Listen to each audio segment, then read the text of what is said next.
I'd like to tell you about the strangest secret in the world. Some years ago, the late Nobel Prize-winning Dr. Albert Schweitzer was being interviewed in London, and a reporter asked him, "Doctor, what's wrong with men today?" And the great doctor was silent a moment, and then he said, "Men simply don't think." It's about this that I want to talk with you. We live today in a golden age. This is an era that man has looked forward to, dreamed of, and worked toward for thousands of years. But since it's here, we pretty well take it for granted. We in America are particularly fortunate to live in the richest land that ever existed on the face of the earth, a land of abundant opportunity for everyone. But do you know what happens? Well, let's take 100 men who start even at the age of 25. Do you have any idea what will happen to those men by the time they're 65? These 100 men who all start even at the age of 25 believe they're going to be successful. If you ask any one of these men if he wanted to be a success, he'd tell you he did. And you'd notice that he was eager toward life, that there was a certain sparkle to his eye, an erectness to his carriage, and life seemed like a pretty interesting adventure to him.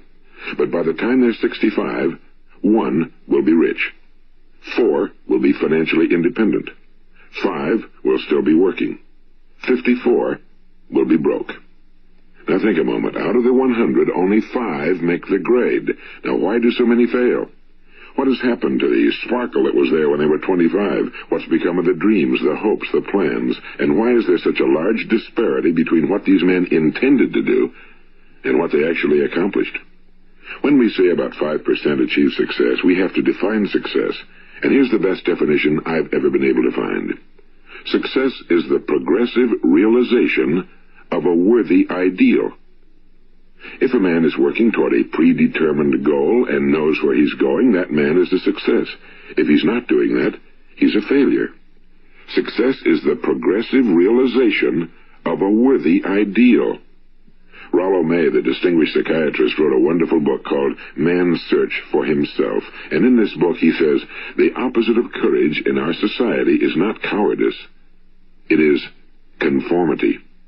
And there you have the trouble today. It's conformity, people acting like everyone else without knowing why, without knowing where they're going. Now think of it. In America right now, there are over 18 million people 65 years of age and older. And most of them are broke. They're dependent on someone else for life's necessities. Now, we learn to read by the time we're 7. We learn to make a living by the time we're 25. Usually by that time, we're not only making a living, we're supporting a family. And yet by the time we're 65, we haven't learned how to become financially independent in the richest land that has ever been known. Why?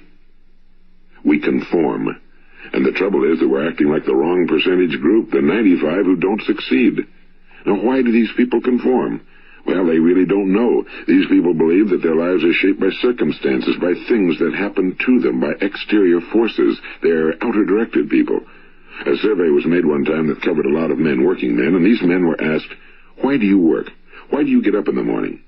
19 out of 20 had no idea. If you ask them, they'll say, well, everyone goes to work in the morning, and that's the reason they do it, because everyone else is doing it. Now let's get back to our definition of success. Who succeeds? The only person who succeeds is the person who is progressively realizing a worthy ideal. He's the person who says, I'm going to become this, and then begins to work toward that goal. I'll tell you who the successful people are. A success is the school teacher who's teaching school because that's what he or she wants to do. The success is the woman who's a wife and mother because she wanted to become a wife and mother and is doing a good job of it. The success is the man who runs the corner gas station because that was his dream. That's what he wanted to do. The success is the successful salesman who wants to become a top-notch salesman and grow and build with his organization. A success is anyone who is doing deliberately a predetermined job because that's what he decided to do deliberately. But only 1 out of 20 does that. That's why today there isn't really any competition unless we make it for ourselves. Instead of competing, all we have to do is create. You know, for 20 years I looked for the key which would determine what would happen to a human being. Was there a key I wanted to know which would make the future a promise that we could foretell to a large extent? Was there a key that would guarantee a person's becoming successful if he only knew about it and knew how to use it? Well, there is such a key, and I've found it. Have you ever wondered why so many men work so hard and honestly without ever achieving anything in particular, and others don't seem to work hard and yet seem to get everything? They seem to have the magic touch. You've heard them say that about someone. Everything he touches turns to gold. And have you ever noticed that a man who becomes successful tends to continue to become successful? And on the other hand, have you noticed how a man who's a failure tends to continue to fail? Well, it's because of goals. Some of us have goals, some don't. People with goals succeed because they know where they're going. It's that simple. Think of a ship leaving a harbor, and think of it with the complete voyage mapped out and planned. The captain and crew know exactly where it's going and how long it'll take. It has a definite goal. Now, 9,999 times out of 10,000, it will get to where it started out to get. Now, let's take another ship, just like the first, only let's not put a crew on it or a captain at the helm. Let's give it no aiming point, no goal, no destination. We just start the engines and let it go. I think you'll agree with me that if it gets out of the harbor at all, it will either sink or wind up on some deserted beach, a derelict. It can't go anyplace because it has no destination and no guidance, and it's the same with a human being. Take the salesman, for example. There's no other person in the world today with the future of a good salesman. Selling is the world's highest paid profession, if we're good at it and if we know where we're going. Every company needs top-notch salesmen, and they reward those men. The sky's the limit for them. But how many can you find? Someone once said the human race is fixed, not to prevent the strong from winning, but to prevent the weak from losing. The American economy today can be likened to a convoy in time of war. The entire economy is slowed down to protect its weakest link, just as the convoy had to go at the speed that would permit its slowest vessel to remain in formation. That's why it's so easy to make a living today. It takes no particular brains or talent to make a living and support a family today. So we have a plateau of so-called security, if that's what a person's looking for. But we do have to decide how high above this plateau we want to aim. Now let's get back to the strangest secret in the world, the story that I wanted to tell you today. Why do men with goals succeed in life and men without them fail? Well, let me tell you something which, if you really understand it, will alter your life immediately. If you understand completely what I'm going to tell you from this moment on, your life will never be the same again. You will suddenly find that good luck just seems to be attracted to you. The things you want just seem to fall in line, and from now on you won't have the problems, the worries, the gnawing lump of anxiety that perhaps you've experienced before. Doubt, fear, well, they'll be things of the past. Here's the key to success and the key to failure. We become what we think about. Now let me say that again. We become what we think about. Throughout all history, the great wise men and teachers, philosophers and prophets have disagreed with one another on many different things. It's only on this one point that they are in complete and unanimous agreement. Listen to what Marcus Aurelius, the great Roman emperor, said. A man's life is what his thoughts make of it. Disraeli said this, everything comes if a man will only wait. I've brought myself by long meditation to the conviction that a human being with a settled purpose must accomplish it, and that nothing can resist a will that will stake even existence for its fulfillment. Ralph Waldo Emerson said this, a man is what he thinks about all day long. William James said, the greatest discovery of my generation is that human beings can alter their lives by altering their attitudes of mind. And he also said, we need only in cold blood act as if the thing in question were real, and it will become infallibly real by growing into such a connection with our life that it will become real. It will become so knit with habit and emotion that our interest in it will be those which characterize belief. And he also said, if you only care enough for a result, you will almost certainly attain it. If you wish to be rich, you will be rich. If you wish to be learned, you will be learned. If you wish to be good, you will be good. Only you must then really wish these things and wish them exclusively, and not wish at the same time 100 other incompatible things just as strongly. In the Bible, you read in Mark 9:23, if thou canst believe, all things are possible to him that believeth. My old friend Dr. Norman Vincent Peale put it this way, this is one of the greatest laws in the universe. Fervently do I wish I had discovered it as a very young man. It dawned upon me much later in life, and I found it to be one of the greatest, if not my greatest discovery outside of my relationship to God. The great law, briefly and simply stated, is that if you think in negative terms, you will get negative results. If you think in positive terms, you will achieve positive results. That is the simple fact, he went on to say, which is at the basis of an astonishing law of prosperity and success. In 3 words, believe and succeed. William Shakespeare put it this way: our doubts are traitors and make us lose the good we oft might win by fearing to attempt. George Bernard Shaw said, people are always blaming their circumstances for what they are. I don't believe in circumstances. The people who get on in this world are the people who get up and look for the circumstances they want, and if they can't find them, make them. Well, it's pretty apparent, isn't it?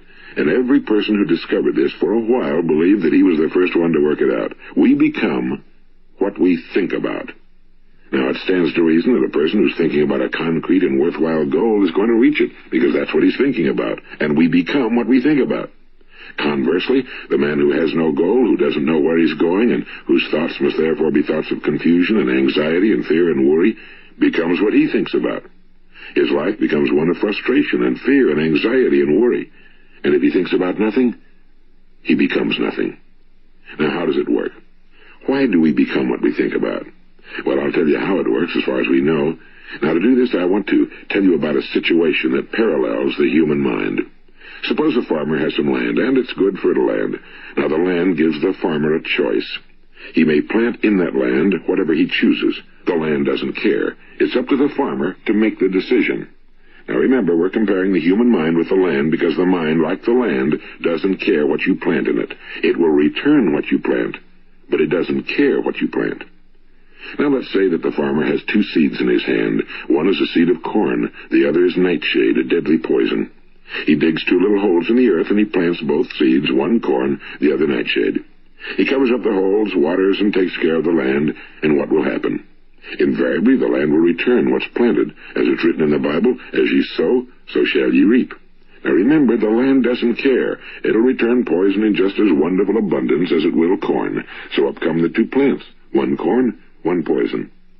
Now, the human mind is far more fertile, far more incredible and mysterious than the land, but it works the same way. It doesn't care what we plant. Success, failure. A concrete, worthwhile goal, or confusion. Misunderstanding, fear, anxiety, and so on. But what we plant, it must return to us. You see, the human mind is the last great unexplored continent on Earth. It contains riches beyond our wildest dreams. It will return anything we want to plant. Now, you might say, well, if that's true, why don't people use their minds more? Well, I think they figured out an answer to that one, too. Our mind comes as standard equipment at birth. It's free, and things that are given to us for nothing we place little value on. Things that we pay money for, we value. The paradox is that exactly the reverse is true. Everything that's really worthwhile in life came to us free.